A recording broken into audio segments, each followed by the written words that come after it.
The evening of Emily's first-month celebration should have been warm, joyful, and filled with blessings for the tiny new life cradled in Lily's arms. The house glowed with soft lights, scattered laughter, and the scent of freshly cooked dishes prepared by both families. Relatives stopped by one after another, cooing over the baby, praising her delicate features, and congratulating the young parents. On the surface, it looked like a picture-perfect moment, a milestone every family cherishes. But amid the chatter and clinking glasses, Ethan's phone buzzed with a message that shattered the fragile harmony in his chest. It was a notification he never expected to receive tonight. Norah Owens, his first love, had just gotten divorced. For a long, quiet second, he simply stared at the screen. Then something shifted in him, something reckless, desperate, and painfully familiar. While Lily spoke gently to guests with a tired smile, Ethan slipped to the corner of the living room, poured himself a full glass of whiskey, and downed it in a single gulp. Then another. And another. Within minutes, the scent of alcohol clung to him like a second skin. His eyes turned glassy, and the soft glow of fatherly joy faded into a storm of longing and unresolved memories. Norah, his Norah, was free again. The thought consumed him. He slurred to his friends that he needed to go to her, that she must be devastated and waiting for him. He insisted the universe was giving him a sign, that a bond like theirs never truly ended.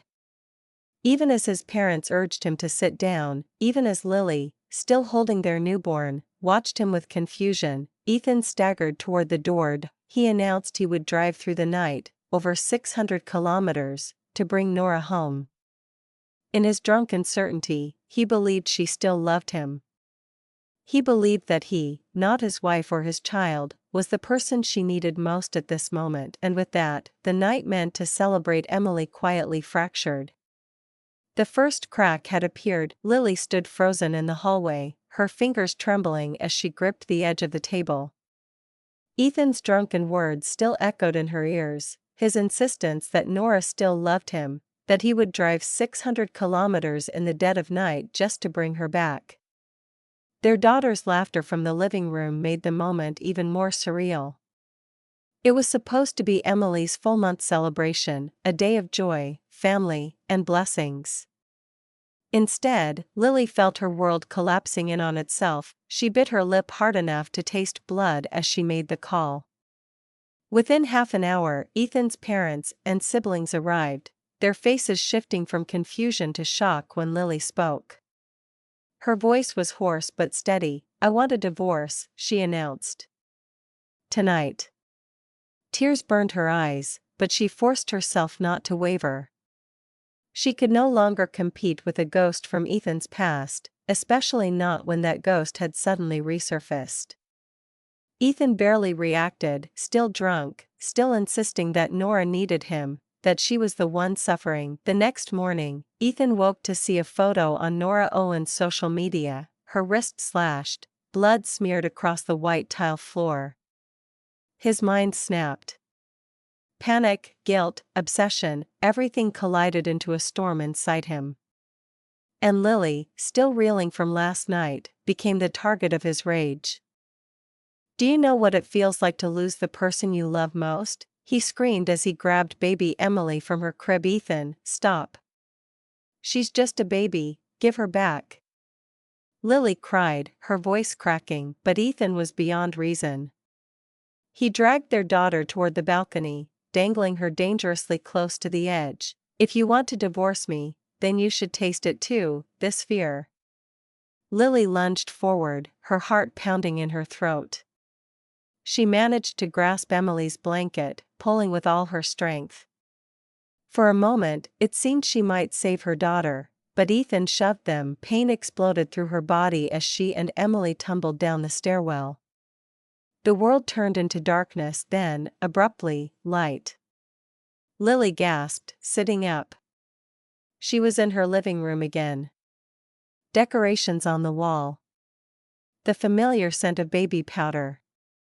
Guests chatting in the background. It was Emily's full-month celebration. She had been sent back, given one more chance to live. The moment Lily realized she had returned to the past, her heartbeat steadied with a cold clarity she never possessed before. This time, she would not cry. She would not beg. She would not cling to a marriage already rotting from the inside.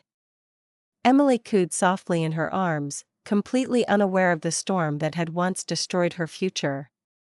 Lily kissed her daughter's forehead gently, making a silent vow, "No one will hurt us again." Ethan, already half drunk from the celebration, stumbled toward the door just as he had in the previous life.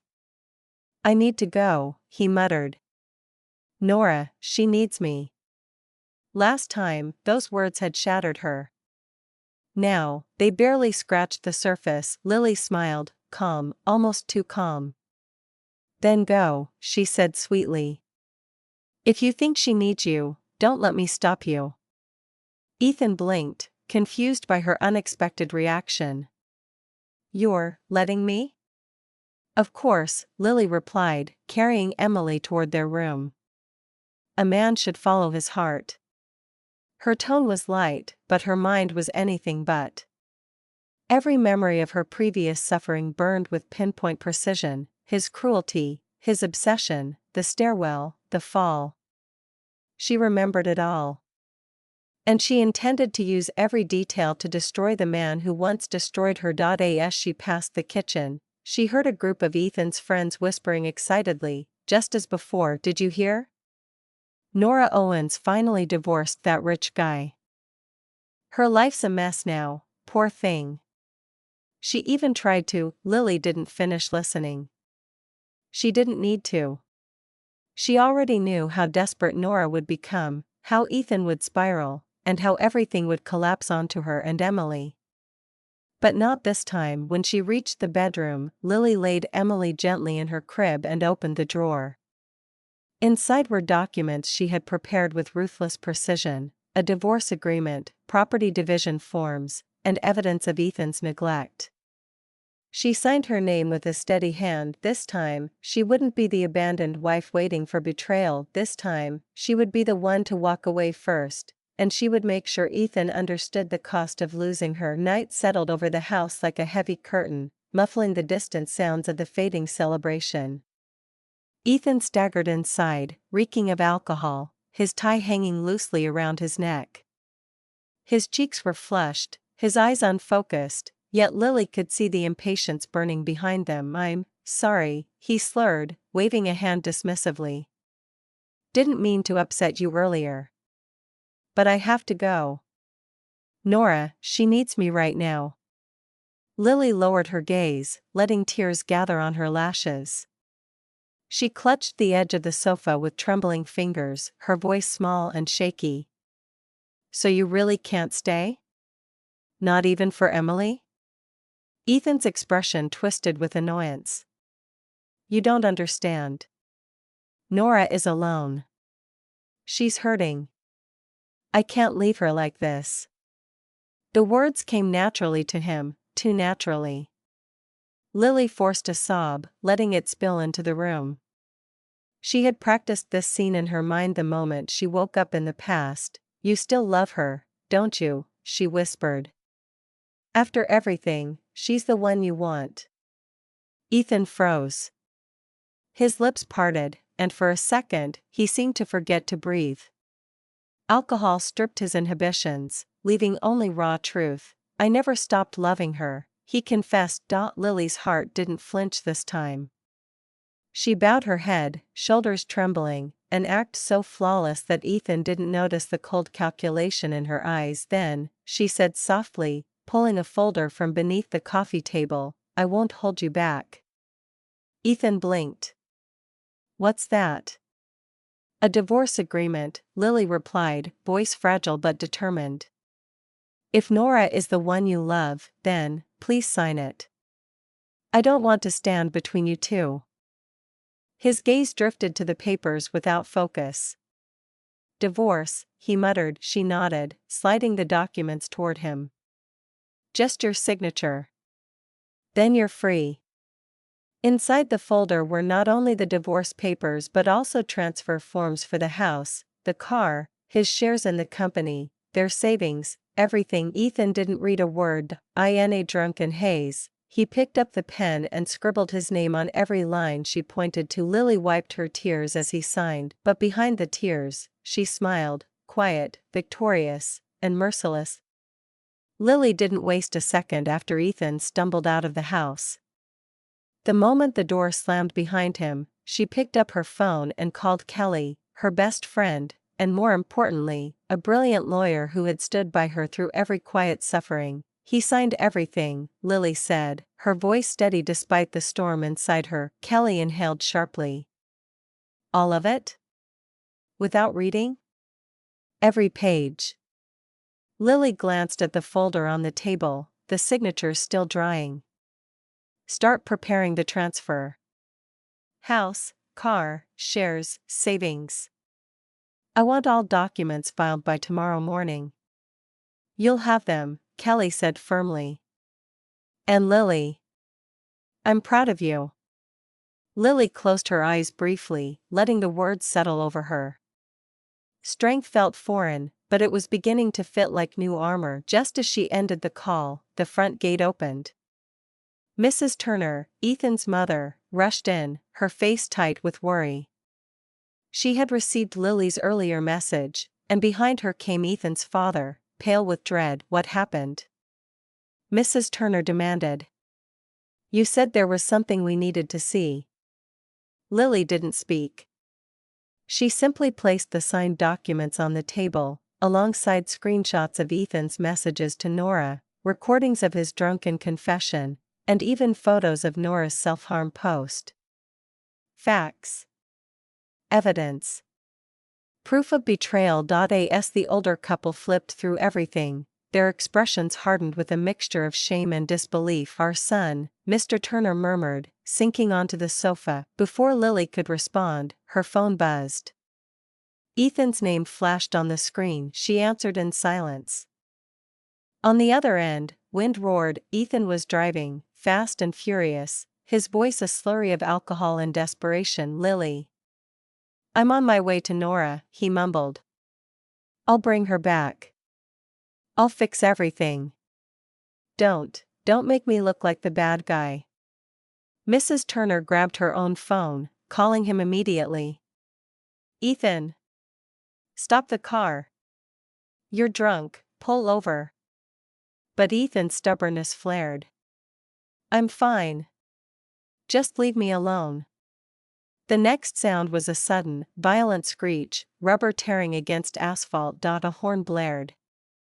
Metal crunched, then, silence. Lily's breath froze. On the highway, Ethan's car had spun out of control, and the man who once destroyed her life now lay broken inside the wreckage of his own choices. The phone call from the police came just after midnight.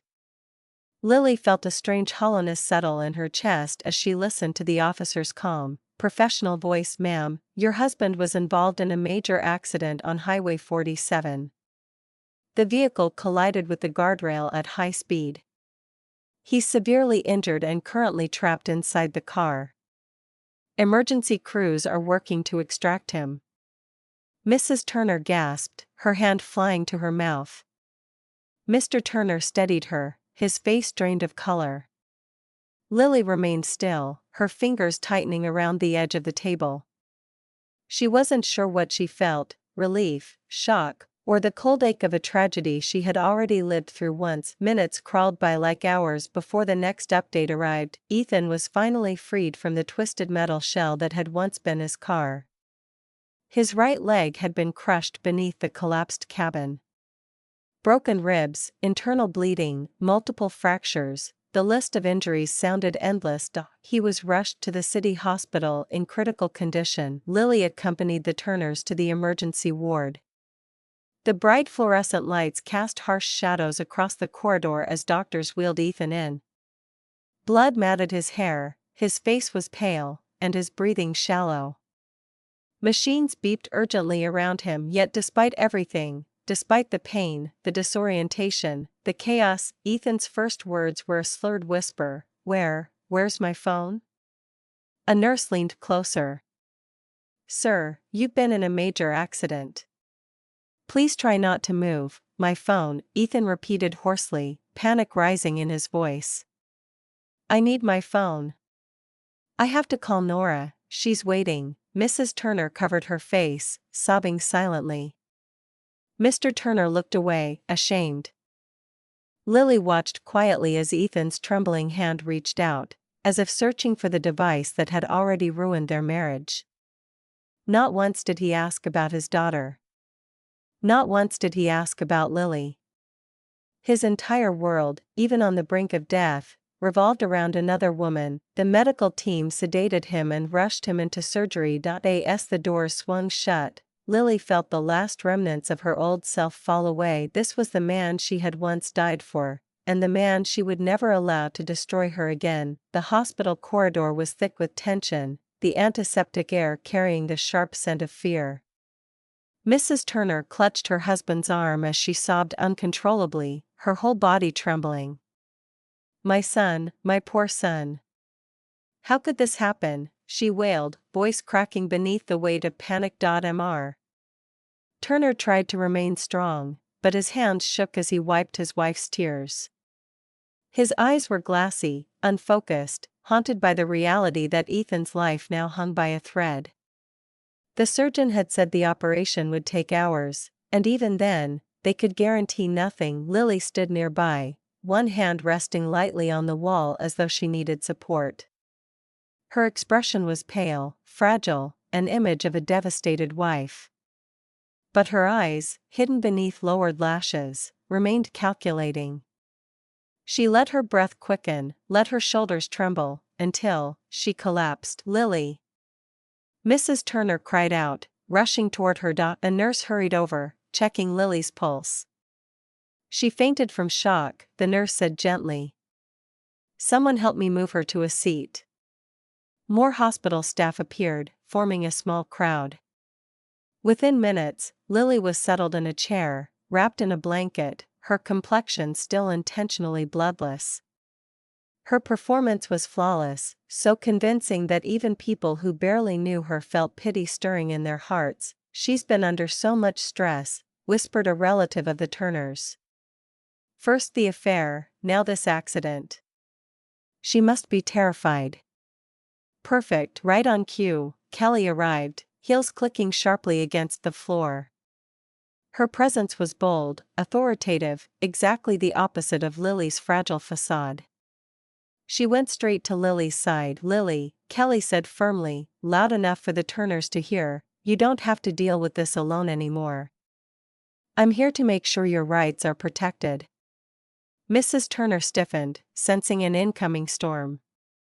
Kelly, this is a hospital.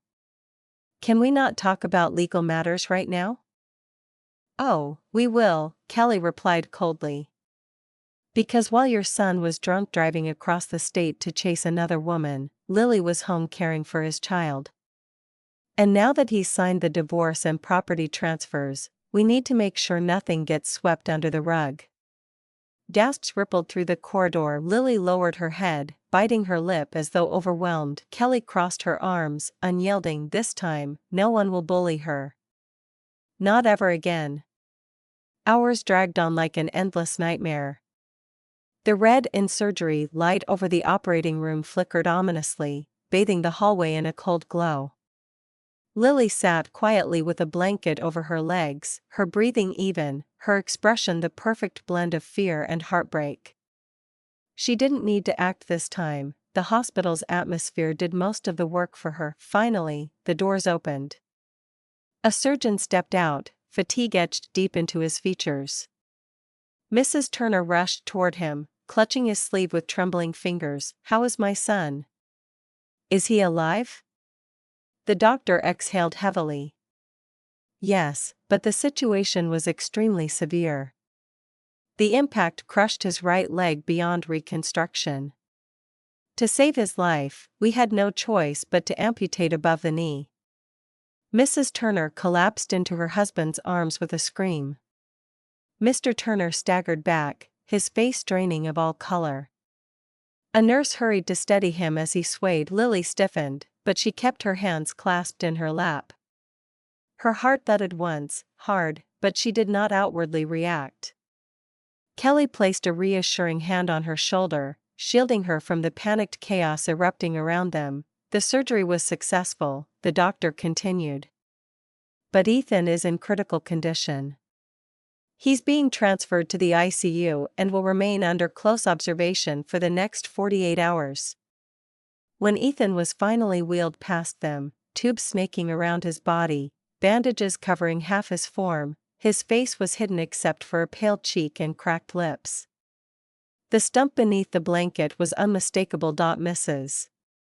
Turner sobbed into her hands. Mr. Turner looked 20 years older. Lily simply watched. It wasn't until dawn that Ethan regained consciousness. His eyes opened in a violent, jerking motion. Disorientation twisted into realization, then into pure terror. He tried to sit up, but pain shot through him like lightning. My leg, his voice cracked. Where's my leg? A nurse tried to calm him.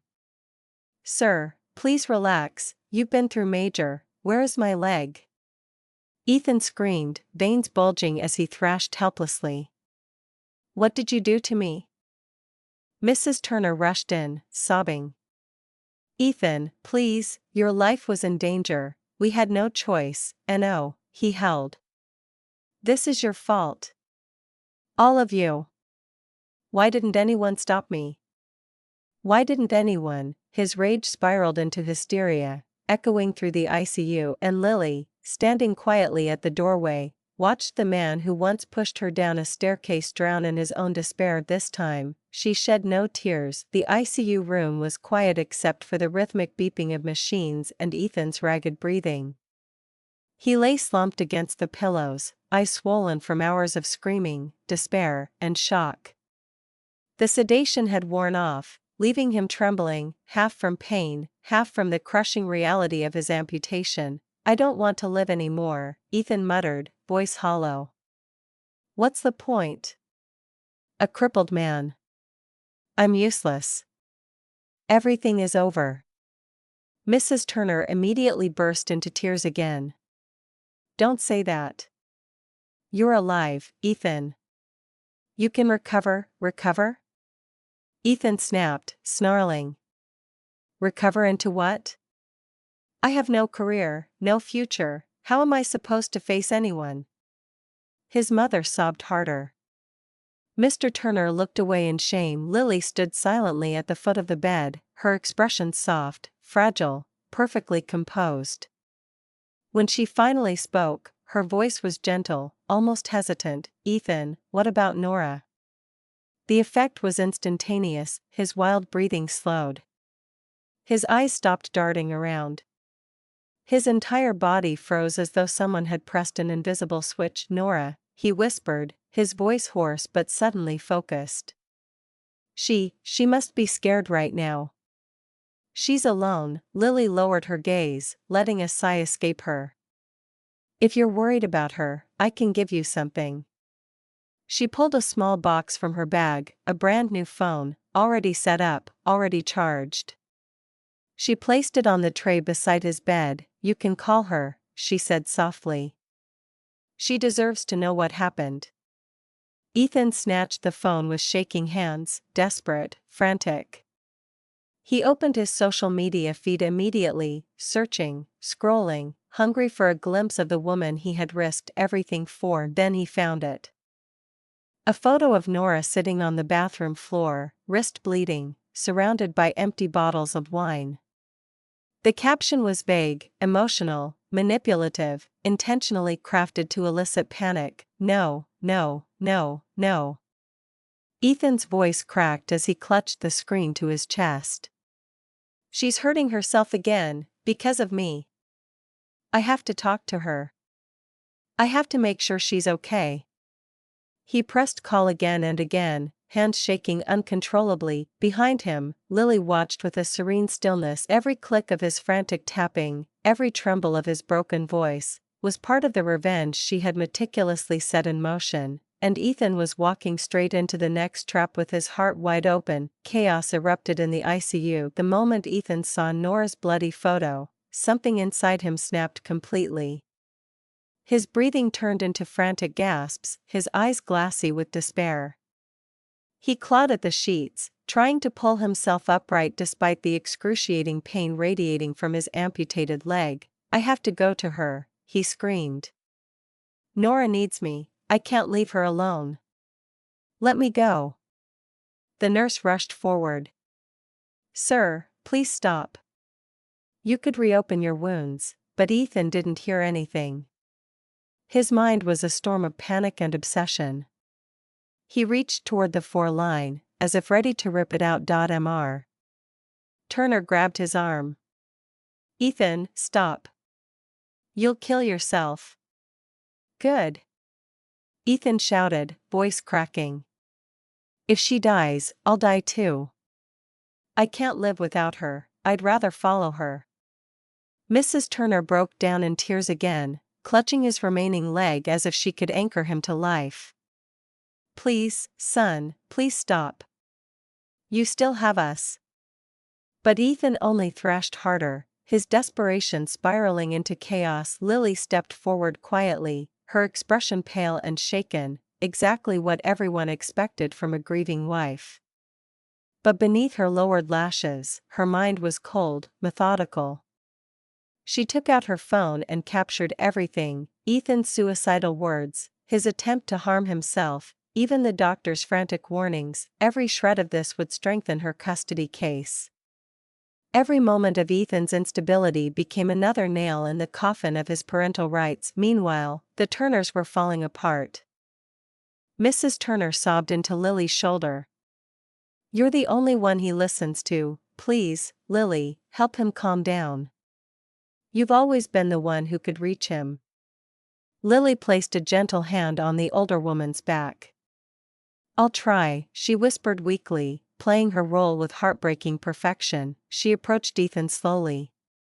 "Ethan, look at me." He froze, chest still heaving. "Norah wouldn't want you to die," Lily said softly. "If you hurt yourself, you'll only scare her more. She needs you alive." The words worked instantly. Ethan sank back against the pillows, trembling, but no longer fighting. The Turners exhaled in relief. Only Lily knew the truth: she wasn't saving Ethan, she was saving the evidence, and every second he spiraled deeper. Her path to freedom, and victory, became clearer. By the following morning, the hospital had grown quiet. The storm of panic from the previous night had drained everyone, except Lily. She sat calmly in a corner of the ICU waiting room, a cup of untouched tea cooling in her hands. Her expression was soft, exhausted, and full of wounded sorrow. "Perfect," she dialed Kelly. "He's completely unstable," Lily said, her voice low but steady. "Last night he tried to harm himself. I have the recordings, photos, everything." "Good," Kelly replied. "Send them to me. I'll file the emergency request for full custody and finalize the asset transfer this afternoon." A pause. "Are you still sure you want to push him all the way to court?" "Yes." Lily's gaze drifted toward Ethan's room. "He needs to sign the final agreement. I won't leave any loose ends this time." "Then this will be the last step," Kelly said. "I'll handle the company ownership. Make sure he doesn't get any chance to contest." Lily ended the call with a soft exhale. Next, she opened her family group chat and typed, "Mom, Dad. I need your help. Things have gotten worse with Ethan. Please fly over as soon as possible. I want to protect Emily after the divorce. I can't do this alone." She hit send. Her parents' reply came almost immediately, shocked, worried, but fully supportive. They promised to take the earliest flight. Lily allowed herself a small moment of warmth. This time, when the world collapsed, she would not fall alone. Now came the final push. She entered Ethan's room quietly. He was awake, pale and trembling, clutching his phone like a lifeline. The moment he saw her, he flinched, fear and desperation mingling in his eyes. "Lily," his voice cracked. "I need to get out of here. I have to go to Norah." She could be dying. Lily approached him with slow, measured steps, her expression a delicate mixture of sadness and resolve. "Ethan," she whispered, "you can't go anywhere. Not without my help." He stared at her, confused. "If you want freedom, if you want to chase Norah without anyone stopping you." Lily placed the divorce papers on his bedside table, the same ones he had already signed while drunk. "Then you must finalize this. In court. Officially." His breathing hitched. "You're trapping me," he whispered. "I'm giving you what you want," she replied softly. "But only if you let me go, too." Ethan stared at the documents, panic flickering in his eyes as he felt the walls closing in, inch by inch, and Lily knew he was only one step away from breaking completely.